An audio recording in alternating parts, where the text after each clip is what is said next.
Shalom, selamat pagi bagi Bapak Ibu jemaat sekalian dimanapun berada saat pagi hari ini. Mari kita persiapkan hati kita untuk kita datang ke hadiratnya yang kudus.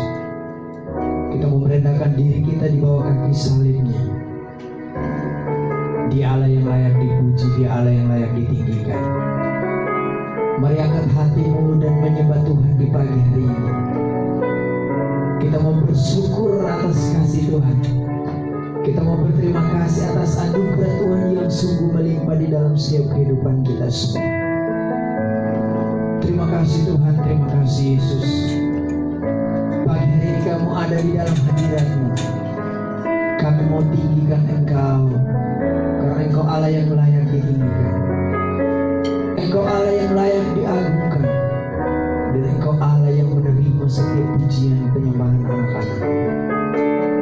Mari saya mengajak jemaat Tuhan dimanapun berada pagi hari ini, kita mau tinggikan Dia, kita mau agungkan Dia. Katakan kepada Tuhan, ku datang ya Bapa dalam kerinduan.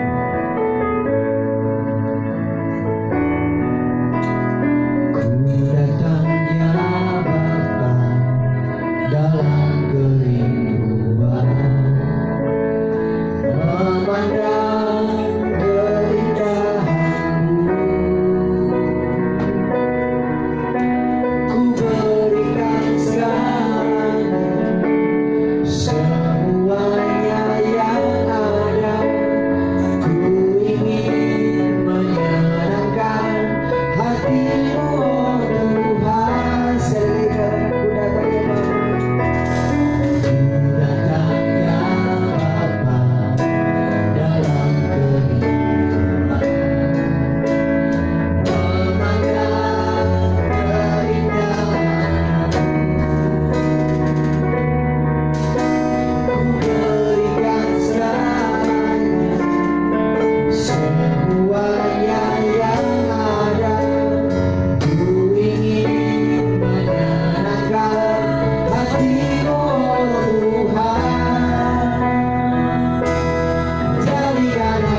pagi hari ini Bapa,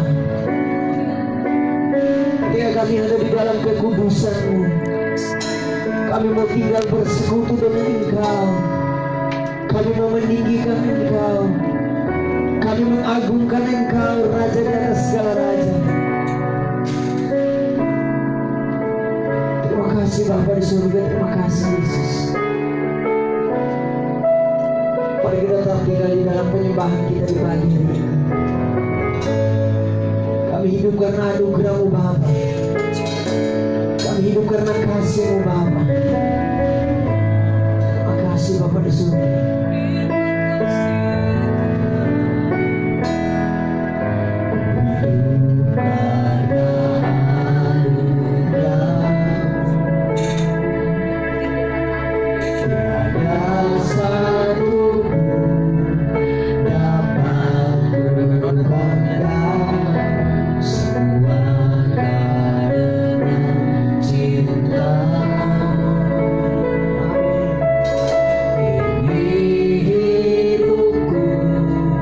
Pimpin jalan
bagi Engkau. Anugerah-Mu menyelamatkan hidup kami Bapa. Dan biarlah seluruh hidup kami bergantung hanya kepada Engkau dan bersandar penuh hanya kepada Tuhan yang punya segalanya. Terima kasih Bapa di surga. Terima kasih Yesus. Kami berdoa di pagi hari ini Engkau berkati seluruh jemaat-Mu yang ada di rumah masing-masing. Siapapun yang melihat, yang menonton ibadah di pagi hari ini Bapa, Engkau hadir menjamah setiap mereka Bapa. Engkau jamah, sucikan, kuduskan hati mereka Bapa, dan fokuskan pikiran mereka hanya kepada Engkau. Karena Engkau Allah yang layak ditinggikan, Engkau Allah yang layak dipuji. Terima kasih Bapa di surga, terima kasih Yesus. Kami bersyukur dan berterima kasih di pagi hari ini. Haleluya, haleluya, amin. Puji nama Tuhan, jemaat Tuhan yang terkasih dimanapun berada saat ini. Kami percaya kita semua dilawat oleh Tuhan dan Tuhan menjamah setiap pribadi kita. Amin. Karena itu kita mau bersorak memuliakan Tuhan di pagi hari ini. Dia pergi ke surga menyediakan tempat bagi Bapak Ibu Saudara sekalian. Karena itu kita patut bersyukur karena Dia pergi untuk kita semua. Mari kita bersuka di dalam Tuhan di pagi hari ini. Saya mengajak jemaat Tuhan dimanapun berada, kita bersorak-sorak memuliakan nama Tuhan. Bangkit pujikan nama Tuhan. Haleluya. Tuhan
sekalian, kita semua dari dosa kita dan Tuhan menyelamatkan kita. Kita nyanyikan satu pujian bersama-sama.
Jemaat sekalian dimanapun berada saat ini,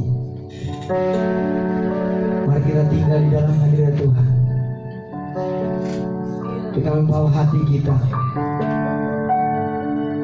tubuh, jiwa, dan roh kita untuk kita tinggal bersama dengan Tuhan. Di pagi hari ini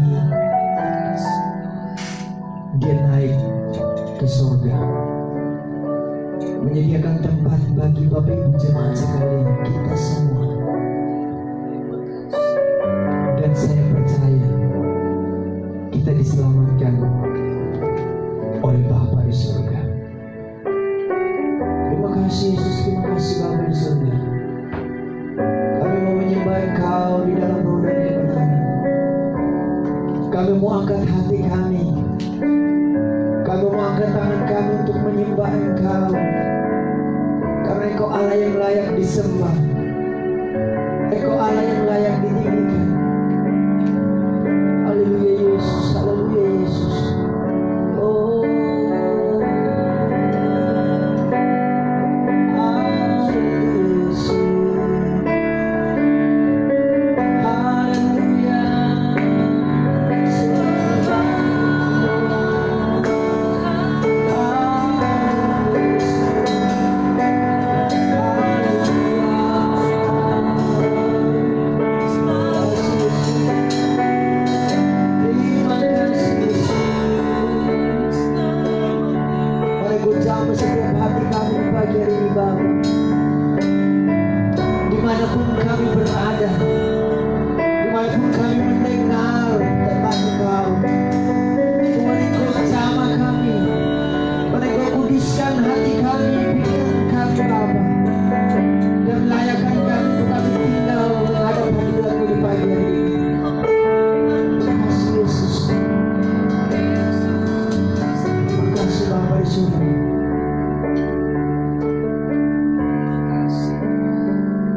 Seperti itu kasih Bapa,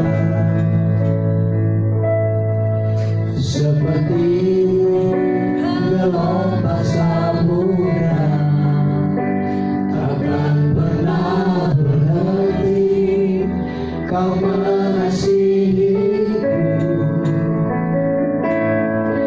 Seperti tingginya langit biru,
kami terus melangkah bersama dengan Engkau dan selalu mengandalkan Engkau di dalam setiap hidup kami Bapa. Terima kasih Bapa di surga, terima kasih Yesus. Biarlah kebenaran firman Tuhan menjadi bagian di dalam hidup kami. Terima kasih Bapa, terima kasih Yesus. Kepada hamba-Nya dipersilakan.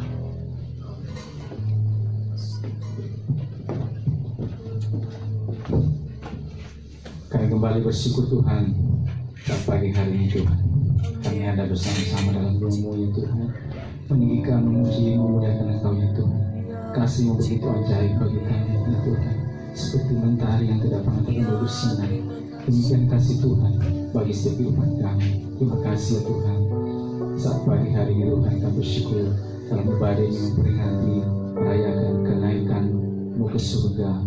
Dan ya Tuhan, ketika Engkau naik mempersiapkan tempat, maka mengirim seorang penolong yang lain bagi setiap kehidupan kami. Kami bersyukur pujian penyembahan kami, hidup kami Tuhan, pada saat pagi hari ini berkenan di hadapan-Mu ya Tuhan. Kami bersyukur Tuhan, kami mendengar kebenaran-Mu Tuhan.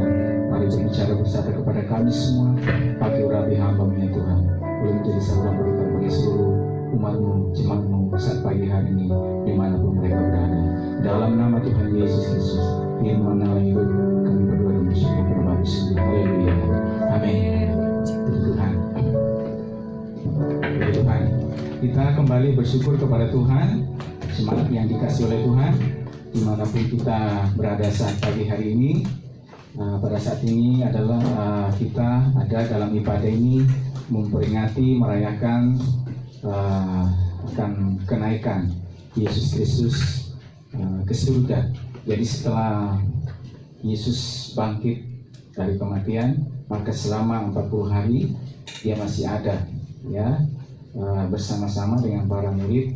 Tentunya ada banyak yang dilakukan, selain melakukan pelayanan penguatan, menampakkan diri, dan akhirnya tepat pada hari yang ke-40 dia kembali terangkat di surga. Mari kita baca firman Tuhan saat pagi hari ini. Kita akan buka dalam Injil Yohanes pasal yang Injil Lukas maksud saya pasal yang ke-24 ayat 50 sampai yang ke-53. Injil Lukas pasal yang ke-24 ayat 50 sampai yang ke-53. Kita akan melihat tentang perikop tentang kenaikan Tuhan Yesus Kristus ke surga. Lalu Yesus membawa mereka ke luar kota sampai dekat Betania. Di situ ia mengangkat tangannya dan memberkati mereka. Dan ketika ia sedang memberkati mereka, ia berpisah dari mereka dan terangkat ke surga. Mereka sujud menyembah kepadanya. Lalu mereka pulang ke Yerusalem dengan sangat bersukacita. Mereka senantiasa berada di dalam bait Allah dan memuliakan Allah. Ya, Rabu Lukas mencatat satu peristiwa tentang kenaikan Tuhan Yesus Kristus ke surga. Ya, setelah 40 hari lamanya setelah bangkit dari kematian, maka dia berikutnya melakukan banyak hal, melakukan pelayanan, penguatan, menampakkan diri kepada para murid, meneguhkan mereka, ya, terus memulihkan komitmen mereka dan seterusnya.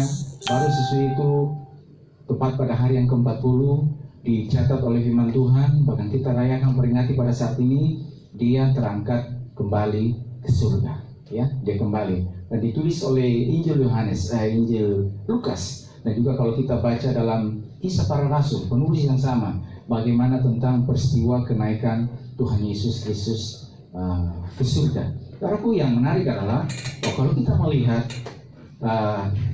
dengan kenaikan Yesus Kristus surga, menandakan apa ini, saudaraku? Bahwa dia mengetahui bahwa segala tugas yang harus dilakukannya, dikerjakannya itu sudah selesai. Jadi dia datang itu dengan sebuah misi, dengan sebuah tugas, ya. Makanya itu berulang-ulang di dalam Injil Yohanes kita mencatat, Alkitab memberitahukan kepada kita bahwa makananku ialah melakukan segala pekerjaannya. Ya, di Injil Yohanes mengatakan kepada kita bahwa makananku ialah melakukan kehendak Dia yang mengutus aku dan menyelesaikan pekerjaannya. Ya, sesudah itu juga dikatakan juga di Injil Yohanes pasal yang ke-9 mengatakan bahwa selama masih ada kesempatan, kita harus mengerjakan pekerjaan Dia yang mengutus aku selama masih siang, akan datang malam di mana tidak ada seorang pun yang dapat bekerja. Ya, habis itu juga dia mengatakan bahwa pekerja bahkan sudah menguning dan membutuhkan pekerja-pekerja. Jadi Yesus tahu persis apa yang menjadi tugasnya, tanggung jawabnya, apa yang harus dilakukan, apa yang harus dikerjakan, membawa sebuah misi penyelamatan untuk menyelamatkan umat manusia, ya, menebus mereka dengan darahnya, ya, mati di atas kayu salib, dan sesudah itu bangkit kembali, ya. Jadi ada satu tugas yang harus dijalankan, yang harus dikerjakan, ya, yang diberikan kepadanya. Dan juga kalau kita melihat juga, berapa yang terkasih, masa hidup atau waktu untuk melaksanakan tugas tersebut itu begitu terbatas, ya. Jadi dia juga tahu bahwa waktu untuk melakukan tugas tersebut itu sangat terbatas, ya, sangat terbatas. Masa hidup, kalau kita lihat Alkitab mencatat kepada kita bahwa cuma 33,5 tahun lamanya dia berada di atas muka bumi. Dan ketika dia memulai pelayanan pada umur 30 tahun, ya. Jadi artinya ada 3,5 tahun masa hidup atau masa untuk melaksanakan misi penyelamatan ini, ya. Misi untuk membebaskan manusia, misi untuk menyelamatkan mereka, mengorbankan hidupnya, itu sangat terbatas. Karena itu harus diselesaikan, harus dikerjakan, ya, harus ditunaikan, ya. Jadi membawa sebuah misi, dia tahu dengan persis, ya, bahwa misi ini harus tuntas, harus selesai, harus berhasil. Sehingga ketika berhasil, selesai, maka dia bisa kembali. Salah satu perkataan salib di atas kayu salib adalah sudah selesai, ya. Lalu dia menghembuskan nafasnya, ya, memberikan nyawanya. Jadi dia tahu dengan persis bahwa sesuai dikatakan firman Tuhan bahwa segala sesuatu yang tertulis dalam Alkitab yang dinubuatkan oleh para nabi itu sudah terjadi, maka dia mengatakan sudah selesai. Artinya karya misi penyelamatan yang harus dijalankannya, yang harus dikerjakannya itu sudah selesai dan berhasil dengan baik, ya. Karya penyelamatan, dia memberikan hidupnya, menebus setiap kehidupan kita, itu sudah berjalan dengan baik. Dan akhirnya sampai mati, ya, turun dan dikuburkan. Dan pada hari yang ketiga dia bangkit. Saudara, kalau kita melihat sesudah peristiwa kebangkitan, maka masih ada 40 hari lagi, ya. Jadi sesudah bangkit itu dia tidak langsung naik ke surga, tetapi masih ada 40 hari lagi. Apa yang dilakukan selama 40 hari itu? Dia menampakkan diri, ya, kepada para murid, ya, kepada mereka, ya. Juga melakukan pelayanan kepada para murid. Melakukan pelayanan apa? Peneguhan, penguatan, ya, supaya mereka kembali diyakinkan. Dan juga misalnya memulihkan komitmen mereka, seperti kepada Petrus, ya, yang merasa diri gagal, ya, karena saking menggebu-gebunya, dia berkata bahwa sekalipun mereka menyangkal, tapi aku sekali-sekali tidak. Tapi apa Yesus katakan? Sebelum ayam berkokok, pada saat ini engkau sudah menyangkal aku 3 kali, ya. Dan Petrus gagal, dan dia ingin kembali kepada profesinya yang semula, menjadi seorang penjala ikan. Tapi Yesus datang dan melakukan pelayanan pemulihan, memulihkan komitmen Petrus dan teman-teman dan para murid. Dan sampai juga disampaikan kepada mereka, sesudah 40 hari, lakukan terkasih, maka berikutnya, tapi firman Tuhan, ia mengatakan kepada mereka, tinggallah di Yerusalem dan menantikan janji Bapa. Aku akan mengirim kepadamu apa yang dijanjikan oleh Bapakku, ya. Jadi sesudah melakukan pelayanan pemulihan kepada mereka, memulihkan komitmen mereka, maka saudaraku yang berikutnya, Yesus mengatakan kepada mereka, tinggal di Yerusalem untuk menantikan janji Bapa, ya. Kamu harus tinggal di kota ini sampai kamu diperlengkapi dengan kekuasaan dari tempat yang maha tinggi. Nah, saudaraku, jadi dari peristiwa kenaikan Tuhan Yesus Kristus ke surga menandakan, ya, bahwa Yesus berhasil menyelesaikan setiap tugas, tanggung jawab, ya, misi berjalan dengan baik dan sudah selesai. Dan ketika sudah selesai, dia kembali terangkat ke ke surga. Kembali ya ke surga. Nah, saudaraku, jadi menjadi seorang penyelesai, menyelesaikan setiap tugas yang ada, ya, misi yang menjadi tanggung jawabnya. Sehingga ketika semuanya sudah selesai, maka dia kembali ke surga. Saudaraku yang terkasih, Tuhan mengajarkan kepada kita sebagai orang percaya bahwa berikutnya sebelum dia terangkat ke surga, maka dia memberikan juga sebuah amanat agung kepada para murid. Ya, jadi ada tongkat estafet yang diberikan kepada mereka. Ya, kepada aku telah diberikan segala kuasa. Karena itu pergilah, jadikanlah semua bangsa muridku. Jadi artinya ada sebuah tugas yang sekarang yang Yesus sudah mulai, dan sekarang para murid, para rasul ini berikutnya harus juga ikut mengerjakan pekerjaan, tugas yang dibebankan kepada mereka. Ya, sehingga dia mengatakan, pergilah menjadi saksiku di Yerusalem, Yudea, Samaria, bahkan sampai ke ujung bumi. Jadi artinya kepada setiap kehidupan mereka itu ada tugas. Mereka berikutnya sekarang harus menjalankan apa yang diperintahkan atau tugas, tanggung jawab yang diberikan kepada kehidupan para murid. Dan sampai pada saat ini juga, saudaraku yang terkasih, kalau kita melihat juga pada saat ini, saudaraku, tugas ini juga, tanggung jawab ini juga ada atas setiap kehidupan kita. Ya, kita tahu bahwa masa hidup kita di atas muka bumi ini begitu singkat. Kita tidak pernah tahu. Dan ketika masa hidup ini begitu singkat di atas muka bumi, saudara yang terkasih, tidak serta-merta atau saudara yang terkasih seperti yang selalu kita katakan bahwa tidak kebetulan kita ada pada saat ini. Kita dilahirkan, ada sebuah tugas, ada sebuah panggilan, ada sebuah tanggung jawab yang diberikan atas setiap kehidupan kita.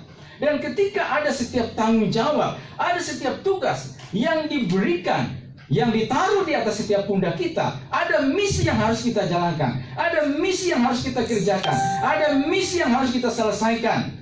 Ya, sebelum Tuhan datang dan memanggil setiap kehidupan kita, dan kita belajar dari apa yang Yesus lakukan, dari apa yang dia kerjakan, bahwa Yesus menyelesaikan dengan tuntas misi, karya, penyelamatan untuk menyelamatkan manusia, menebus manusia dari dosa.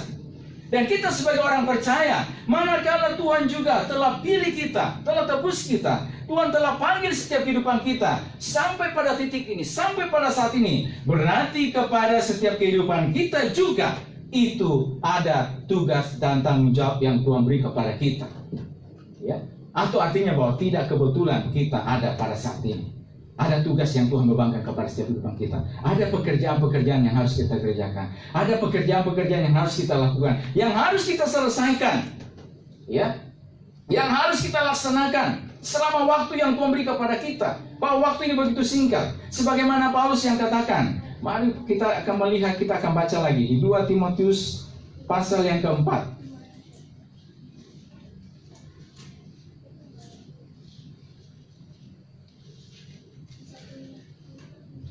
2 Timotius pasal yang keempat.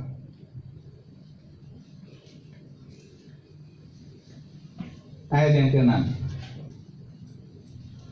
sampai yang ke-8.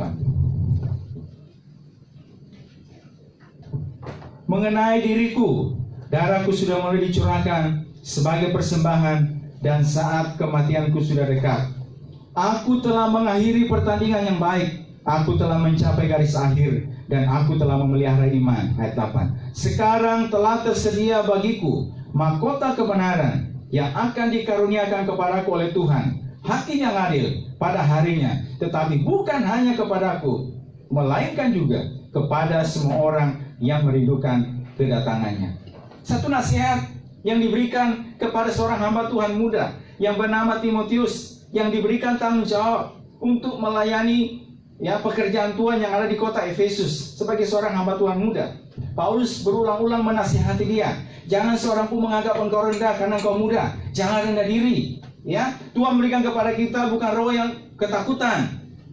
Jadi manakala engkau diberikan sebuah tanggung jawab, tugas, kata firman Tuhan sini, penuhilah panggilan pelayananmu. Jadi ada tugas yang diberikan kepada engkau, Timotius, untuk dijalankan. Apa-apa yang harus kau lakukan, apa-apa yang harus kau kerjakan, bagaimana ini dan seterusnya. Dan itulah yang ditulis oleh Paulus kepada Timotius. Ya, dalam surat penggembalaan ini. Dan berikutnya dia memberikan sebuah teladan. Di pasal yang keempat ini kalau kita lihat dalam berikutnya, penuhilah panggilan pelayananmu. Jadi kepada Timotius ada tanggung jawab yang diberikan, ada tugas yang dibebankan kepadamu. Tuhan tahu engkau bisa, Tuhan tahu engkau sanggup, Tuhan tahu engkau mampu. Ya, sehingga itu diberikan, dipercayakan kepadamu. Manakala itu dipercaya kepadamu, penuhilah panggilan pelayananmu. Ya, laksanakan setiap tugas yang diberikan kepadamu. Laksanakan setiap tanggung jawab yang ada kepadamu. Ya, jalankan. Lalu dia katakan di sini bahwa mengenai diriku, sekarang aku memberikan sebuah contoh, aku memberikan sebuah teladan mengenai diriku. Darahku sudah mulai dicurahkan sebagai persembahan dan saat kematianku sudah dekat. Aku telah mengakhiri pertandingan yang baik. Jadi ada sebuah race, ada sebuah pertandingan, ada juga sebuah tugas yang diberikan kepada saya dan saya sudah menjalankannya oleh kasih karunia, oleh pertolongan daripada Tuhan yang memampukan saya, yang menolong saya dalam pertandingan ini. Dan dia mengatakan bahwa saat kematianku sudah dekat, aku telah mengakhiri pertandingan yang baik. Atau seolah-olah juga Paulus ingin mengatakan bahwa sebagaimana aku Timotius telah melakukan pertandingan yang baik, maka demikian juga engkau Timotius harus menyelesaikan, memenuhi panggilan pelayananmu, memenuhi setiap tugas. Jalankan, karena masa hidup ini begitu singkat di atas muka bumi. Waktu ini begitu terbatas. Waktu ini begitu singkat. Tidak ada seorang pun yang tahu kapan Tuhan datang atas setiap kehidupan kita. Karena itu kata firman Tuhan, sebagaimana aku telah mengakhiri pertandingan yang baik, aku telah mencapai garis akhir, dan aku telah memelihara iman. Sekarang telah tersedia bagiku mahkota kebenaran. Hakim yang nanti dan bukan hanya kepada aku, tetapi juga kepada setiap orang yang merindukan kedatangannya. Bukan hanya kepada saya juga, tetapi kepada kamu Timotius dan kepada setiap orang yang merindukan kedatangannya, bahwa harus memenuhi setiap tugas dan panggilannya. Saudaraku yang terkasih, dimanapun kita berada pada saat ini, kita ada pada saat ini banyak orang mengatakan bahwa ada di penghujung zaman, masa-masa yang terakhir. Saudaraku, masa-masa yang terakhir ini kita tidak pernah tahu kapan Tuhan datang memanggil setiap kehidupan kita. Tapi tahukah saudaraku yang terkasih, bahwa kepada setiap kehidupan saya dan saudara, tua muda atau siapapun kita, itu kepada setiap kehidupan kita ada tanggung jawab, ada tugas yang Tuhan berikan kepada setiap kehidupan kita, yang harus kita laksanakan, yang harus kita kerjakan, yang harus kita lakukan. Ya, dalam perjalanan kehidupan kita ini, manakala ada tugas, manakala saudara-saudara yang terkasih, kita mengetahui dengan pasti apa yang menjadi tugas yang harus saya lakukan, saudara yang terkasih, maka berikutnya kita belajar adalah bagaimana kita menjadi seorang penyelesai, melaksanakan setiap misi itu dengan tuntas. Ada misi Tuhan yang Tuhan berikan kepada setiap kehidupan kita. Ya, ada misi yang harus kita jalankan. Mungkin dikatakan, boleh juga dikatakan misi yang begitu berat, tanggung jawab tugas yang begitu berat. Sebagaimana coba kita melihat saudaraku yang terkasih dalam film-film misalnya ada Mission Impossible, ya, ada seorang yang diberikan tugas yang begitu berat, ya, tanggung jawab yang diberikan begitu berat kepada dia. Bagaimana misi itu harus selesai, harus tuntas. Ada tugas yang diberikan dan dia harus menjalankan sampai selesai. Saudaraku terkasih, kita juga sebagai orang percaya, anak-anak Tuhan yang ada pada hari ini, dimanapun kita berada, apapun profesi kita, Tuhan mengatakan kepada kita, ada tanggung jawab, ada tugas yang diberikan kepadamu selama hari masih siang, selama masih ada kesempatan, selama masih ada waktu, selama masih ada perkenanan Tuhan. Berarti menjadilah setiap orang percaya yang terus memikul setiap tugas itu dan menjadi seorang penyelesai. Ya, Tuhan tidak mau yang sampai di tengah perjalanan kita menjadi orang yang lumpuh, menjadi orang yang tidak bisa menghasilkan sesuatu, menjadi orang yang tidak bisa produktif.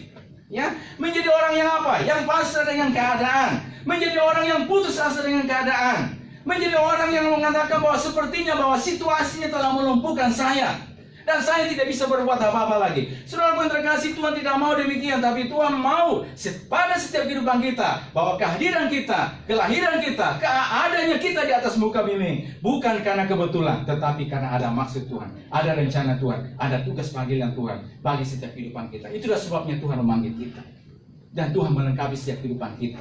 Ya, saudara yang terkasih, mari kita akan coba lihat lagi. Ya, kita akan baca sekarang Yosua pasal yang ke-24. Kitab Yosua pasal yang ke-24.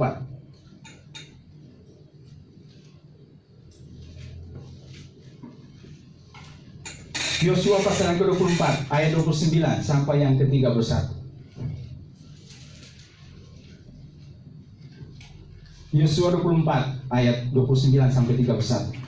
Dan sesudah peristiwa-peristiwa ini, maka matilah Yosua bin Nun, hamba Tuhan itu, ketika berumur 110 tahun.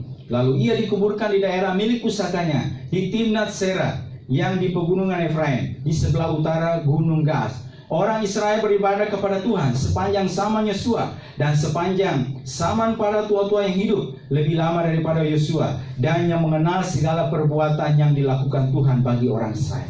Saudaraku yang terkasih, di dalam kitab Yosua bagian yang terakhir, sesudah peristiwa-peristiwa ini, peristiwa apa yang Yosua lakukan?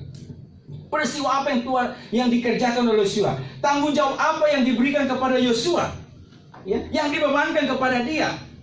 Kalau kita baca kitab Yosua dan juga dalam perjalanan kisah hidup Yosua ini, saudaraku, maka kita akan melihat bagaimana Tuhan membawa dia, mempersiapkan dia.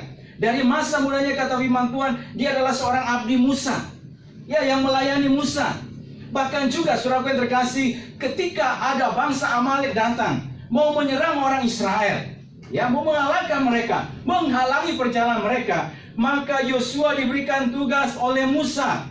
Pilihlah orang-orang yang sanggup untuk berperang dan pergi hadapilah mereka. Aku bersama Harun dan Hur akan naik di atas semuanya bukit dan menopang kalian di dalam doa. Tetapi kamu harus berperang. Dan apa yang dilakukan oleh Yosua? Yosua memilih orang-orang, ada tugas yang diberikan kepada dia. Tugasnya itu apa? Berperang, hadapi peperangan, laksanakan setiap tugas.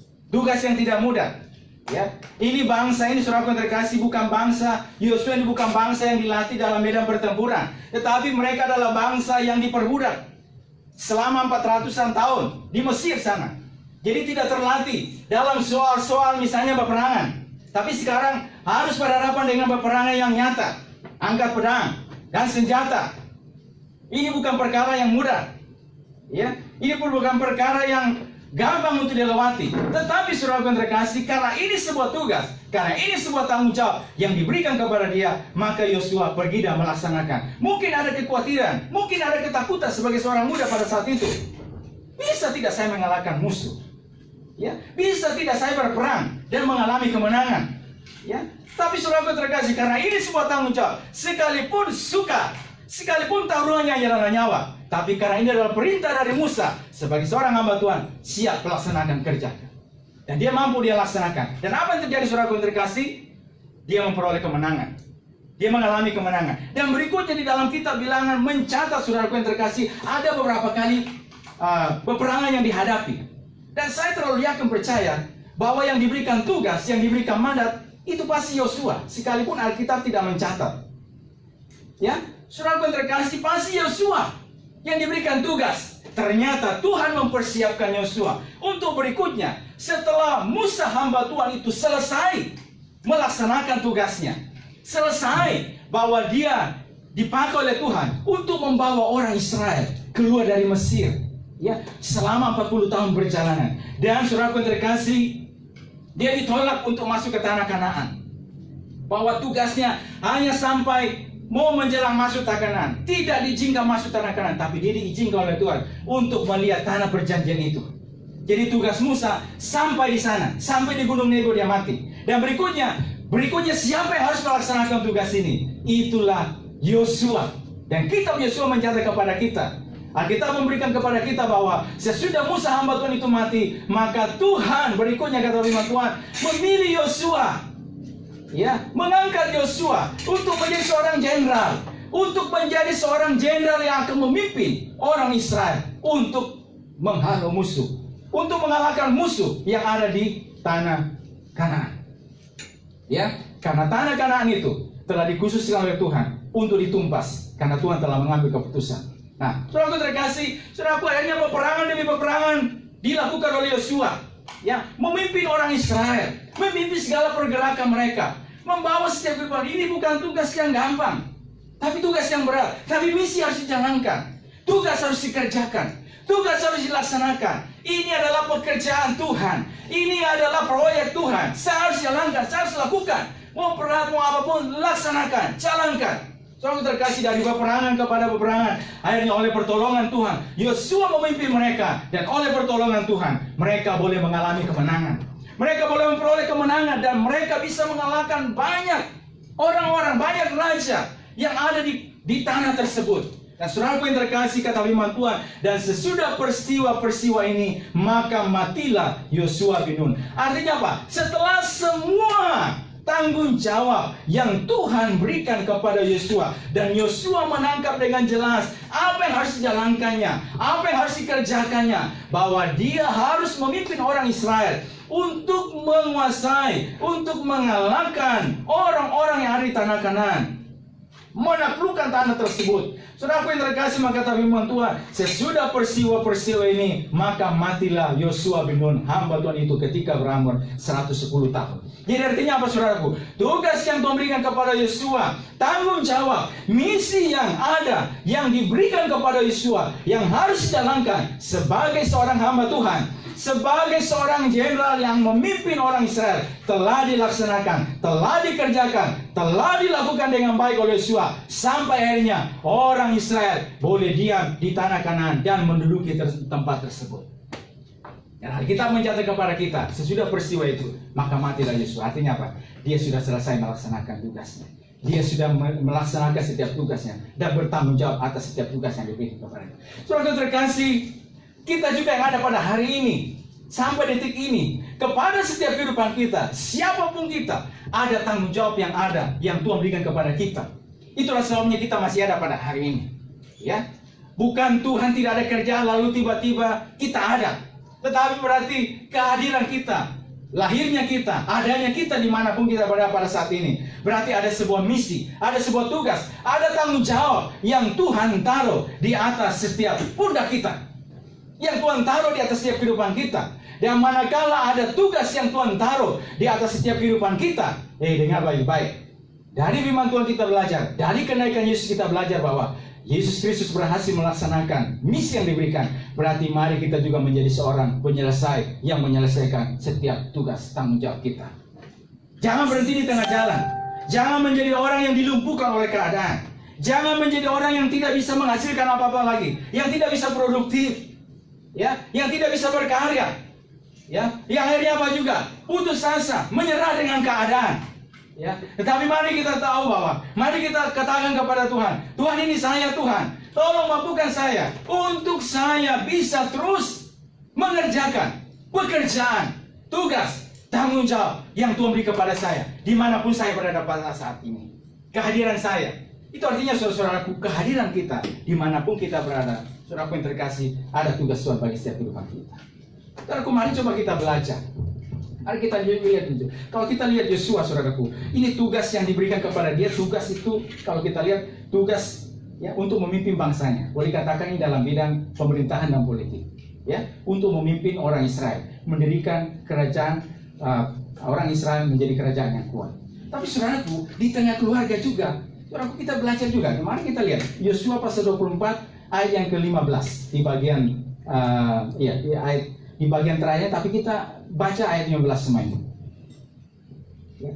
Tetapi jika kamu anggap tidak baik untuk beribadah kepada Tuhan, pilihlah pada hari ini kepada siapa kamu akan beribadah. Allah yang kepadanya nenek moyangmu beribadah di seberang sungai Efrat, atau Allah orang Amori yang negerinya kamu diam ini. Tetapi aku dan seisi rumahku, kami akan beribadah kepada Tuhan. Tuh, Yosua memberikan sebuah pilihan kepada orang Israel. Pada saat ini kamu beribadah kepada siapa? Ini tanggung jawab secara rohani. Ya, tanggung jawab secara rohani di hadapan Tuhan. Bahwa dia tidak hanya memimpin mereka, memimpin segala pergerakan mereka, tetapi ada yang lebih daripada itu. Memimpin mereka untuk bertanggung jawab secara rohani. Membawa mereka supaya mereka hanya menyembah kepada Tuhan saja.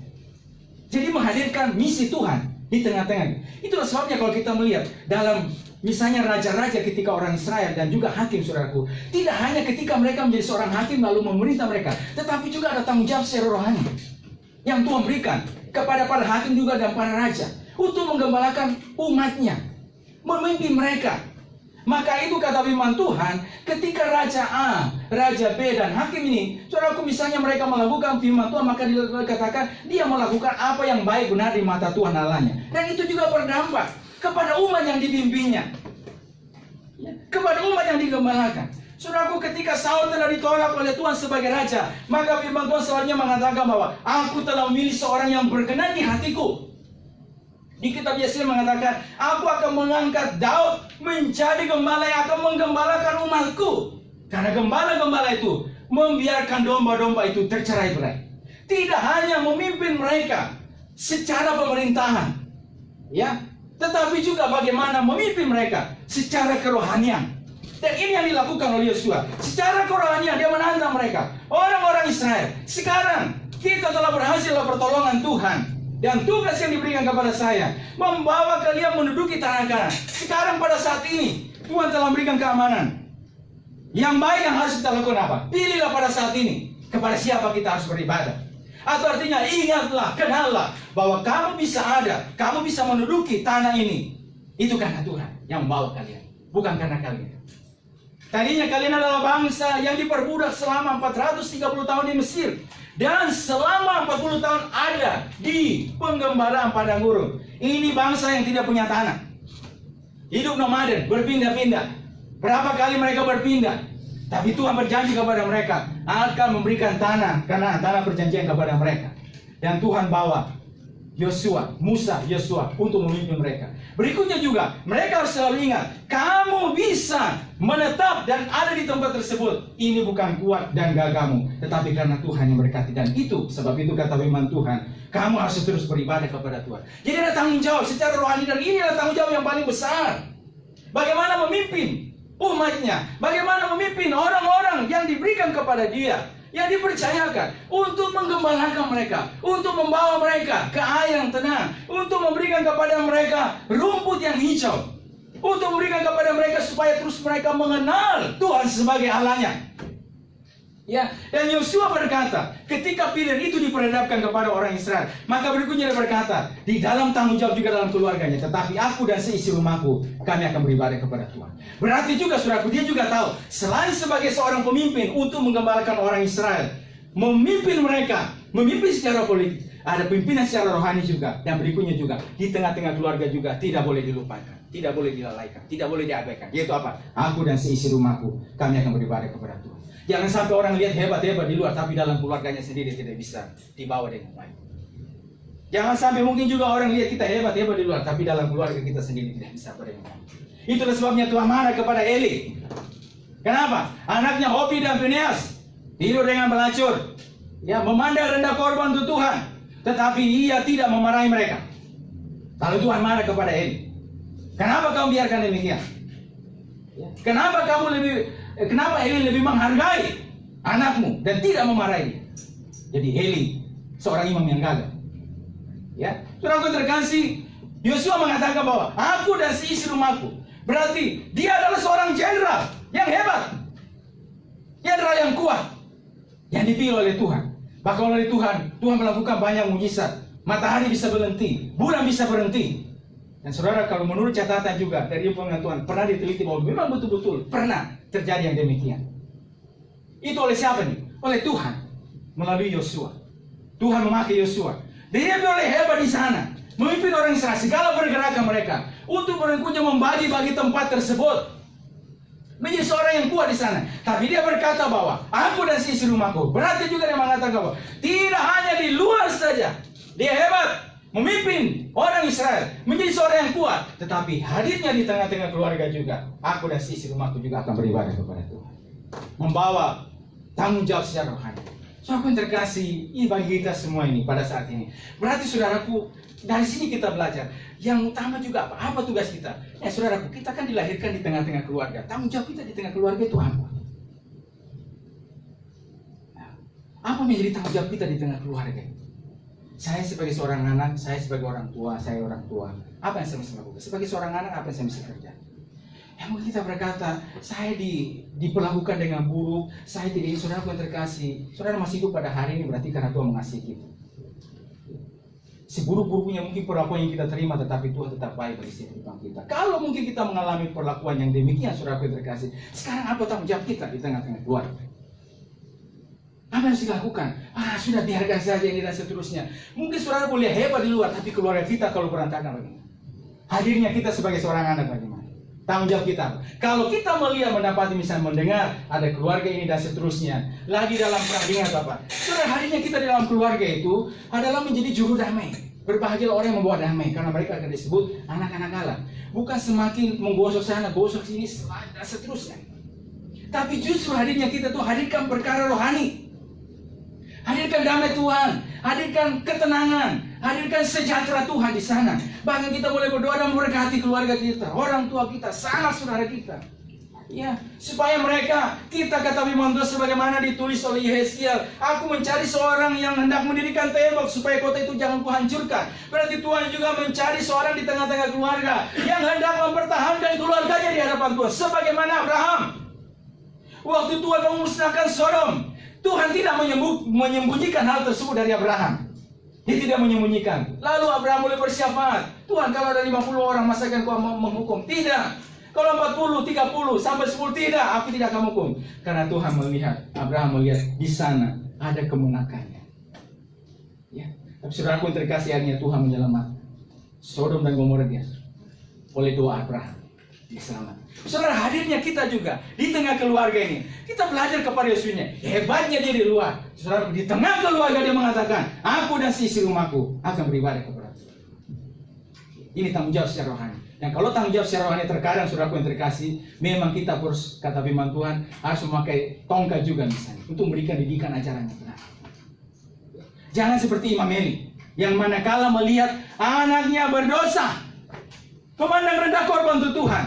Orang-orang yang datang sana bawa korban, dia anggap remeh, dia anggap rendah, bahkan tidur dengan pelacur-pelacur, melacurkan dirinya dalam perbuatan daging. Justru Eli tidak memarahi mereka. Itu sebabnya Tuhan marah kepada Eli karena dosa yang dilakukan oleh anak, dan dia tidak melakukan apa-apa. Saudara yang terkasih, demikian setiap kehidupan kita ada tanggung jawab secara rohani di tengah-tengah keluarga. Dan itu yang saya katakan waktu yang lalu, minggu, bahwa kalau misalnya kita dalam rumah Tuhan dan firman Tuhan boleh mendidik, mengajar kita, berarti Tuhan mengasihi setiap kehidupan kita. Ini loh tanggung jawab secara rohani, karena ini yang paling utama atas setiap kehidupan kita. Ya, saudaraku yang terkasih, ini yang secara rohani yang membawa kehidupan kita untuk berjumpa dengan Tuhan. Bukan yang secara jasmani yang di luar sana. Orang boleh hebat di luar sana, tetapi kalau secara rohani di dalam tengah keluarganya, hebat saudara. Tuhan menuntut setiap kehidupan kita pada saat ini. Semua kita, dimanapun kita berada, di tengah keluarga kita, apa kita lakukan di tengah keluarga. Jadi ada tanggung jawab di tengah keluarga. Di dalam keluarga, kita menjadi tiang yang kuat di sana. Jadi hadir, jadi seorang pendua-pendua syafaat di tengah keluarga kita. Yang terkasih, jadi saudaraku yang terkasih, apa saja misalnya tugas kita pada saat ini? Saudaraku di tengah keluarga misalnya, tadi saya katakan. Ada juga misalnya dalam bidang pendidikan, pelajar mahasiswa yang giat belajar, pantang menyerah, dan seterusnya gitu. Menjadi seorang yang pelajar yang betul-betul dengan sekalipun misalnya pengetahuan atau kapasitas untuk beri kepada kita, kita tidak menyerah dengan keadaan. Tuhan, saya bersyukur bahwa saya pada hari ini diberikan oleh Tuhan kepintaran seperti ini Tuhan. Tapi dengan kepintaran ini saya tidak menyerah dengan keadaan. Saya percaya bahwa Tuhan juga mampu menolong saya. Dan sudah ada begitu banyak kesaksian bagaimana orang yang diberikan kemampuan hanya terbatas, tetapi mereka bisa berhasil. Setelah mereka masuk di dalam lapangan dan mereka mulai menjalani kehidupan yang nyata, saudara terkasih, ternyata mereka menjadi orang yang berhasil. Kenapa saudaraku? Tidak hanya secara pintar yang dicari, tetapi juga bagaimana ini semangat pantang menyerah, tidak putus asa. Itu juga penting gitu. Bagaimana supaya pokoknya semua selesai. Dan itu yang saya katakan, bagaimana juga ketika saya harus menyelesaikan skripsi saya dan pada saat yang bersamaan juga, saudaraku, saya mengalami peristiwa kecelakaan, jatuh. Tetapi saudara, Tuhan mengajar saya ya pada waktu itu bahwa saya harus tetap menyelesaikan. Saya masih kadang pergi ke Surabaya, ke Malang, dan puji Tuhan bisa diselesaikan. Manakala misalnya sepertinya saudara rasanya buntu, rasanya kalau kadang pergi ke toko buku itu, pergi ke mana perpustakaan, tidak tahu bikin apa sana. Jadi pergi cuma habis nggak berapa lama pulang. Tapi saudaraku yang terkasih, Tuhan ngajar saya suatu ketika saya pergi ke toko buku dan melihat, saya mulai baca. Wah, Tuhan buka jalan. Ini loh saudaraku yang terkasih, bahwa selalu ada jalan Tuhan siap. Tetapi saudaraku, ini loh kitanya ini. Jangan sampai kita menyerah dengan keadaan. Jangan sampai keadaan itu melumpuhkan kita. Tidak ada pertolongan, tidak ada jalan keluar. Jangan. Itu tanggung jawab tugas kita dalam bidang pendidikan gitu. Ada dalam bidang pendidikan menjadi pelajar mahasiswa yang giat, pantang menyerah. Dalam pekerjaan, misalnya juga dalam pekerjaan, jangan takut untuk memulai hidup dari bawah. Ya, belajar seperti Yakub. Ini yang terus saya katakan. Saudaraku, Yakub itu belajar mulai hidup dari bawah. Ya, pergi merantau, ya, ke calon mertua ke sana, tidak bawa apa-apa, ya, cuma baju di badan, ya, tidak bawa uang sekepok, ya, tidak bawa kambing domba, pokoknya bawa cuma iman daripada iman berkat yang Tuhan telah berikan kepada kepalanya melalui Ishak. Ya. Waktu sampai di dekat tanah lapang, dia tidur di sana alaskan batu, ya. Tidak ada orang yang ngajak dia masuk ke dalam rumah. Aduh, begitu berat sekali tidur dengan bantal batunya, begitu berat. Tapi Tuhan mulai memberikan firman-Nya kepada dia. Ya, begitu sampai di sana, saudaraku, belajar mulai hidup dari bawah, bukan langsung ada di atas. Di apa nih sekarang? Ya, Yakub harus kerja 14 tahun untuk mendapatkan 2 anak daripada Laban. Kerja 7 tahun, pertama kerja 7 tahun, ternyata setelah kerja 7 tahun selesai, ya, sebagai penggembala kambing domba, ternyata dia ditipu. Bukan Rahel yang didapat, tapi Lea. Berikutnya lagi sekarang harus kerja lagi. Jadi 14 tahun. Ini tidak mudah, ini tidak gampang. Ya, belajar mulai hidup dari bawah, menggembalakan kambing domba. Pada saat itu, pekerjaan boleh dikatakan ini berhadapan dengan maut juga. Karena sebagaimana Raja Daud berkata bahwa kadang-kadang ada musuh, ada beruang, ada panas, ada hujan, ya, dan seterusnya. Saudaraku, di film-film biasa kita lihat, film-film rohani kita lihat bagaimana penggambaran itu tidak gampang pada saat itu di daerah di mana mereka berada. Menggembalakan, ya, kambing domba, ya, yang ada. Tapi saudaraku yang terkasih, dia menjalankan, dia melakukan, ya, belajar memulai hidup dari bawah, tidak takut dengan keadaan. Jadi dalam pekerjaan, dia adalah seorang pekerja keras, ya, yang bertanggung jawab atas tugas yang diberikan kepada dia, ya. Bahkan saudaraku terkasih, sekalipun beberapa kali upahnya diubah oleh Laban mertuanya, tetapi dia tetap kerja dengan baik. Dia tidak tipu sana tipu sini, tapi dia tetap jalankan. Dan apa yang terjadi setelah 20-an tahun ada di perantauan 20-an tahun, maka Tuhan mulai memberkati Yakub. Saudaraku, akhirnya dengan diberkatinya dia itu, berikutnya Tuhan memakai dunia itu menjadi berkat anak-anaknya, dan dari Yakub inilah lahir 12 suku Israel. Dalam pekerjaan, terus apa lagi? Dalam usaha, saudaraku yang terkasih,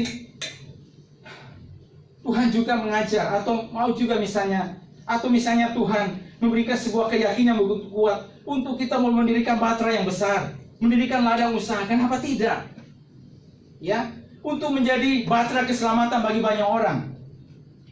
Mendirikan, dan akhirnya saudaraku yang terkasih, ketika Tuhan memberikan kepercayaan kepada saya dan saudara untuk mulai mendirikan, mungkin dalam bidang usaha dan juga mungkin dalam bidang yang lainnya. Kalau Tuhan berikan keyakinan, jangan takut untuk melangkah. Ketika saudara melangkah, saudaraku, Tuhan akan mulai mengerjakan juga bagian. Karena kata firman Tuhan, sebagaimana Paulus ketika dia mau melangkah mau mengerjakan pekerjaan Tuhan di Troas, maka dia mendapati bahwa Tuhan sudah membuka jalan, membuka pintu. Ya, demikian juga setiap kehidupan kita, saudara. Saya terlalu percaya dalam masa yang kita jalani waktu ke depan, seluruh jemaat Tuhan, tidak ada mustahil bahwa Tuhan juga mempercayakan kepada saudara untuk mendirikan Batra-Batra yang besar, untuk menjadi Batra keselamatan, memberikan berkat bagi banyak orang. Sebagaimana Nuh yang dipercaya oleh Tuhan untuk mendirikan Batra yang begitu besar, untuk memberikan keselamatan, memberi makan kepada anak-anaknya, dan juga saudaraku kepada hewan-hewan yang ada. Artinya juga apa ini saudaraku, dengan Batra yang besar ini, saudaraku yang terkasih, Tuhan bisa mempercayai kepada kita menjadi seorang pengusaha-pengusaha yang mendirikan usaha, menjadi kuat dalam bidang itu. Dan berikutnya saudaraku, kita boleh melaksanakan setiap tugas Tuhan dalam bidang tersebut, dan kita mulai menyelesaikan setiap tugas yang Tuhan berikan kepada kita. Ya, dan tentunya di bagian yang terakhir, dalam kerohanian. Ya, yang saya katakan, dalam kerohanian, saudaraku, dalam kerohanian adalah hal yang penting. Yang Tuhan juga kepada setiap kehidupan saya dan saudara. Kata firman Tuhan, kita belajar dalam Alkitab bahwa kepada setiap kehidupan kita itu ada talenta-talenta yang Tuhan percayakan bagi saya dan saudara. Karena itu manakala ada talenta-talenta ini, jangan sampai kita menjadi orang yang mengubur talenta kita, tetapi justru kita mencanangkan seberapa yang Tuhan beri kepada kita. Kita mengatakan bahwa sesuai dengan kesanggupan kita, kita menjalankannya, kita mengerjakannya, ya. Tugas dan tanggung jawab kita sebagai di dalam rumah Tuhan, dalam kerohanian. Itu juga artinya bagaimana juga kita mengakar dalam rumah Tuhan. Ya, dan sesudah kita mengakar dalam rumah Tuhan, berarti juga kita melayani Tuhan sesuai dengan potensi yang Tuhan berikan kepada kita di dalam rumahnya. Apa yang saya bisa lakukan terhadap rumah Tuhan, terhadap sesama umat Tuhan? Ini tugas yang Tuhan berikan kepada kita. Ini tanggung jawab. Manakala ini tanggung jawab yang Tuhan berikan kepada setiap kehidupan kita, saudaraku, jadilah seorang penyelesai. Sama bagaimana Paulus mengatakan bahwa aku telah mengakhiri pertandingan yang baik dan aku telah memelihara iman, dan sekarang telah tersedia bagiku mahkota kebenaran. Berarti juga ini juga nasihat bagi saya dan saudara. Penuhilah panggilan pelayananmu, hai Timotius, sebagaimana saya oleh kekuatan daripada Tuhan, oleh pertolongan Roh Kudus, dapat mampu menyelesaikan tugas pertandingan ini. Maka demikian juga engkau, hai hamba Tuhan yang muda, Timotius, anakku, kata Paulus, engkau juga harus memenuhi tugas pelayananmu. Jangan berhenti di tengah jalan. Jangan seorang pun menganggap engkau rendah karena engkau muda. Ya, jangan takut dengan keadaan. Demikian juga setiap kehidupan kita. Tunaikanlah tugas yang Tuhan berikan kepada setiap kehidupan kita. Tunaikanlah tanggung jawab itu yang ada, baik di tengah keluarga, ya, di tengah masyarakat, dalam pendidikan, dalam pekerjaan, atau juga dalam bidang usaha dan dalam bidang yang lainnya. Jadilah seorang penyelesai, dan utamanya juga dalam bidang secara kerohanian. Supaya saudaraku yang terkasih, dalam bidang kerohanian ini, saudaraku yang terkasih, kita menjadi orang-orang Tuhan, jadi percaya oleh Tuhan itu boleh menjadi berkat bagi banyak orang. Bagi terkasih, jadi firman Tuhan saat pagi hari ini mengajar kita dari peristiwa kenaikan Tuhan menjadi seorang penyelesai. Saya ingin melihat lagi bagian terakhir. Tapi terkadang ada tantangan situasi yang dapat menghambat menjadi seorang penyelesai. Apa kadang tantangan yang dapat menghambat menjadi seorang penyelesai? Saudaraku, ada situasi yang dapat melumpuhkan. Jadi saya katakan bahwa kadang-kadang ada situasi kondisi yang ingin melumpuhkan kita, melumpuhkan kepercayaan kita. Utamanya pada hari ini, situasi yang kita hadapi begitu berat. Tapi situasi ini tidak melumpuhkan saudara menjadi seorang yang produktif. Tetap bisa menghasilkan sesuatu, tetap bisa berkata. Ya, kita punya iman kepada Tuhan. Ya, habis itu apalagi? Tipu daya dunia, perbuatan daging, ya, dan seterusnya. Puji Tuhan, Tuhan berkati setiap kita sampai pagi hari ini. Mari kita datang kepada Tuhan. Seperti wanita yang datang mengulang. Terima kasih Tuhan. Kami bersyukur kepada Tuhan. Terima kasih buat saat ini kami belajar kebenaran menjadi seorang penyelesai. Sebagaimana Engkau Yesus melaksanakan misi karya penyelamatan yang selesai, dan kami juga saat pagi hari Tuhan kami belajar menjadi seorang penyelesai. Seperti wanita mengurapi, menangis di bawah kakimu, demikian rinduku mengasihimu. Yesus, Engkau menarik bagiku seperti wanita.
Tuhan, menjadi seorang penyelesai yang melaksanakan setiap tugas tanggung jawab yang ada yang Tuhan beri kepada kami Tuhan.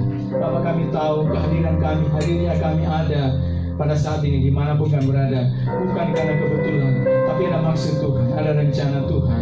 Berarti ya Tuhan, dimanapun kami berada ya Tuhan, itu artinya apa yang harus kami lakukan, kerjakan, baik di tengah keluarga, di masyarakat, dalam lingkup pekerjaan kami ya Tuhan, dan juga dalam bidang-bidang yang lain ya Tuhan, dalam kerohanian, dalam rumah ya Tuhan.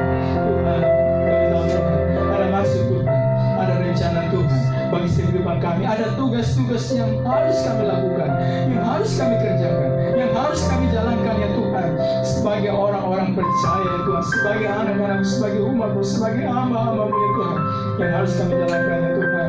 Bapa, hamba berdoa ya Tuhan pada saat ini Tuhan, dalam peristiwa merayakan kenaikan-Mu ke surga Tuhan, Bapa, kami belajar bahwa kami harus menyelesaikan setiap tugas yang ada kepada kami Tuhan. Bapa, terkadang dalam perjalanan ini Tuhan, dalam kami melangkah untuk melaksanakan tugas-Mu Tuhan, ada saja tantangan, ada saja hambatan, ada saja situasi-situasi yang ingin melumpuhkan kehidupan kami untuk tidak bisa lagi produktif ya Tuhan, untuk tidak bisa menghasilkan sesuatu ya Tuhan. Tolong kami semuanya Tuhan, biar kekuatan Tuhan, pertolongan Tuhan, iman Tuhan terus anugerahkan bagi kami, pertolongan Roh Kudus terus anugerahkan bagi setiap umat-Mu Tuhan, di dalam nama Tuhan Yesus Kristus Tuhan, sehingga hidup ini Tuhan, hidup ini terus berdaya guna, bermanfaat ya Tuhan.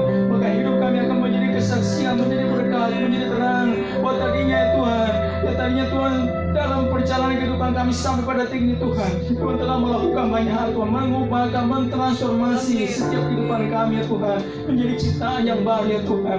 Dan saat ini Tuhan, tolong semua umat-Mu Tuhan, dimanapun mereka berada, di dalam nama Tuhan Yesus Kristus Tuhan, kekuatan Tuhan ya Tuhan, untuk boleh melangkah maju ya Tuhan, menyelesaikan setiap tugas tanggung jawab yang harus kami jalankan, yang harus kami kerjakan, laksanakan ya Tuhan, dimanapun kami berada Tuhan. Bahkan tidak ada yang mustahil dalam perjalanan ya Tuhan. Tuhan izinkan juga umat-Mu ya Tuhan, untuk ya Tuhan memulai sesuatu yang baru Tuhan, apakah dalam bidang usaha, dalam bidang pelayanan Tuhan, ada hal-hal yang baru yang mereka bisa mulai ya Tuhan, dan selanjutnya Tuhan menjadi berkat bagi banyak orang. Tuhan menolong ya Tuhan, Tuhan memampukan setiap umat-Mu ya Tuhan, menolong semuanya Tuhan, sehingga pertolongan kasih anugerah Tuhan, hidup ini Tuhan terus Tuhan dipakai menjadi. Kami bersyukur pada saat pagi hari ini buat firman-Mu, buat persekutuan dalam ibadah Tuhan. Kami terima kasih kepada-Mu Tuhan, dalam nama Tuhan Yesus Kristus kami bersyukur dan berdoa kepada Bapa di surga. Haleluya, amin.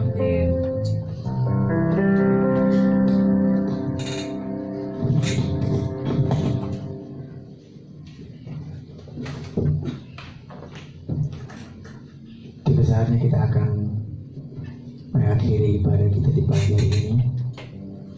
Tapi sebelumnya kita tundukkan kepala sejenak. Kita mau datang kepada Tuhan. Kita bersatu hati. Kita mau berdoa bagi bangsa dan negara ini. Saya percaya kita semua punya hati dan terbeban untuk mendoakan bangsa dan negara Indonesia. Kita berdoa untuk daerah sekitar kita berada Gading Serpong. Kita juga mau berdoa untuk setiap rekan-rekan hamba Tuhan, pelayan Tuhan dimanapun berada saat ini. Kita bersatu hati, biarlah Tuhan memberkati. Karena itu saya mau mengajak jemaat sekalian dimanapun berada saat ini, mari kita tundukkan kepala kita sejenak untuk kita mau berdoa bersama kepada Tuhan. Bapa kami dalam kerajaan surga, terima kasih Bapa, terima kasih Yesus. Kami sebagai hamba-hamba-Mu datang berdoa menyerahkan untuk bangsa dan negara Indonesia yang kami cintai Bapa. Kami berdoa secara khusus untuk pemimpin bangsa kami, presiden, wakil presiden, jajarannya sampai kepada pemerintahan kita RW. Tuhan, kami taruh semuanya ke dalam tangan kasih. Engkau jamah memberkati seluruh kehidupan mereka dan pakai hidup mereka untuk memimpin bangsa ini. Tuhan, kiranya Engkau jauhkan dari kepemimpinan mereka yang melawan kehendak-Mu, dan biarlah mereka berjalan seturut kehendak-Mu. Bapa, Bapa kami dalam kerajaan surga, kami juga bersatu hati berdua menyerahkan untuk wabah penyakit virus corona yang saat ini mengguncang bangsa kami. Tuhan, Engkau hadir memulihkan, Engkau menjamah alami sakit virus corona. Tuhan, kami rindu tangan Tuhan yang penuh kuasa menjamah setiap mereka, dan biarlah mereka dipulihkan Engkau, disembuhkan oleh darah-Mu Bapa.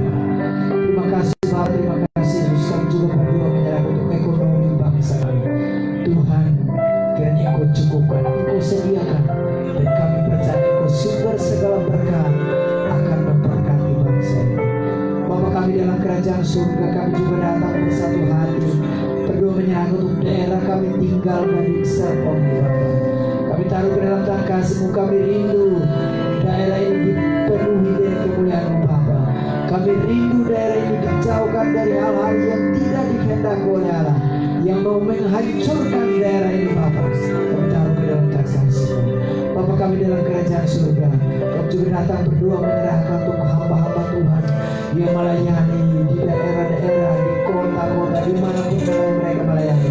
Tuhan, Engkau jamah pakai hidup mereka untuk menjadi saluran berkat bagi setiap jemaat yang mereka layani, bagi setiap siapapun yang mereka temui untuk memperkenalkan kebenaran firman-Mu Bapa. Terima kasih Bapa di surga, terima kasih Yesus. Secara khusus kami datang berdua menyerahkan untuk gereja-Mu di tempat ini, jemaat-Mu di tempat ini, GBP Sola Gracia. Tuhan, Engkau berkati, Tuhan Engkau urapi, dan Tuhan Engkau cukupkan apa yang menjadi kebutuhan mereka. Jikalau ada di antara mereka yang sakit, Tuhan Engkau jamah sembuhkan, yang mengalami kelemahan tubuh, yang mengalami iman yang jauh daripada Engkau, Tuhan Engkau kuatkan, bawa mereka kepada Engkau, dan biarlah mereka selalu bergantung kepada Engkau. Hamba-hamba-Mu yang melayani di tempat ini, kami taruh semuanya ke dalam tangan kasih. Terima kasih Bapa di surga, terima kasih Yesus. Sinar kemuliaan-Mu, kami mau tetap tinggal di dalam Engkau, kami mau tetap tinggal bersama dengan Tuhan. Terima kasih Yesus. Terima kasih Bapa di surga.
tinggal di dalam Engkau seumur hidup kami Bapa. Dan kebenaran firman Tuhan kami mau bawa, kami mau jadikan kebenaran firman Tuhan itu sebagai pedoman di dalam hidup kami.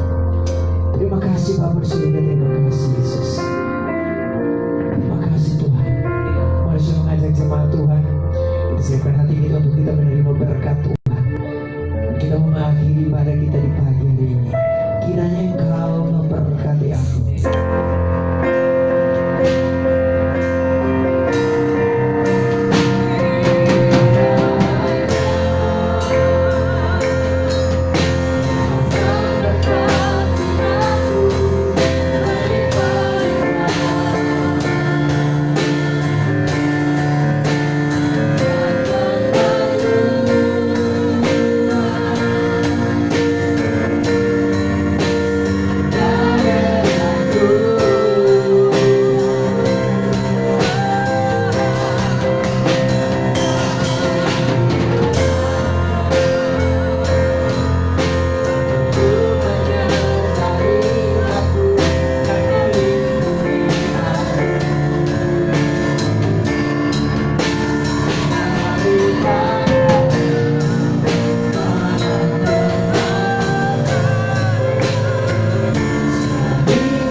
Kami bersyukur Tuhan pada saat ini dan percaya Tuhan, Tuhan sudah memberkati seluruh umat-Mu Tuhan, jemaat-Mu Tuhan dimanapun mereka berada Tuhan, dalam ibadah live streaming kami pada saat itu. Berkati semua yang sudah mengambil bagiannya Tuhan. Tuhan mengetahui mengenal kami semua ya Tuhan, dan kami percaya kekuatan Tuhan, pertolongan Tuhan ada bagi kami semua Tuhan. Kami akan dari ibadah kami ya Tuhan pada saat ini Tuhan, dan Tuhan akan menolong kami Tuhan. Sebab itu Tuhan, kamu akan berkati seluruh umat-Mu Tuhan. Karena percaya setiap janji kau janjikan dalam firman-Mu akan menjadi bagian kehidupan kami. Mari semua umat yang dikasih oleh Tuhan dimanapun kita berada, mari kita angkat tangan kita dan kita terima berkat daripada Tuhan. Dengan otoritas yang Tuhan beri kepada hamba-Mu, seluruh umat-Mu ya Tuhan akan melakukan kembali setiap tugas kami Tuhan pada sepanjang minggu hari ini Tuhan. Kami mohonkan berkat kepada-Mu ya Tuhan, dan percaya setiap janji kau janjikan dalam firman-Mu akan menjadi bagi kehidupan kami. Bahwa ketika kami umat-Mu mendengar firman Tuhan dan melakukan dengan setia, maka segala janji berkat ini akan datang dan menjumpai umat-Mu. Diberkatilah umat-Mu dimanapun mereka berada. Tuhan berkati setiap usaha, pekerjaan, pendidikan, pelayanan kami.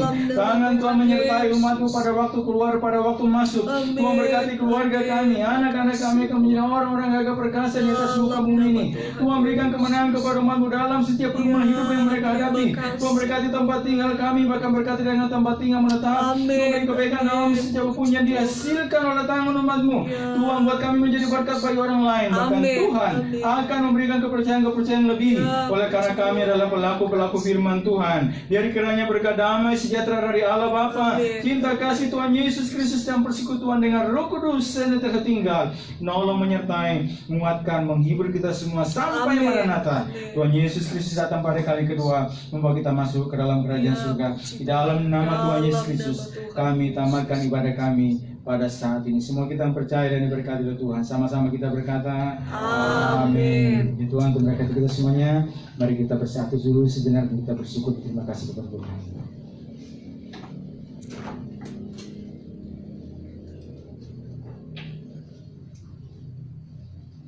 Ya Tuhan, mari kita selesai. Selamat siang, selamat hari Minggu, selamat kenaikan. Tuhan Yesus, Tuhan berkati kita semua.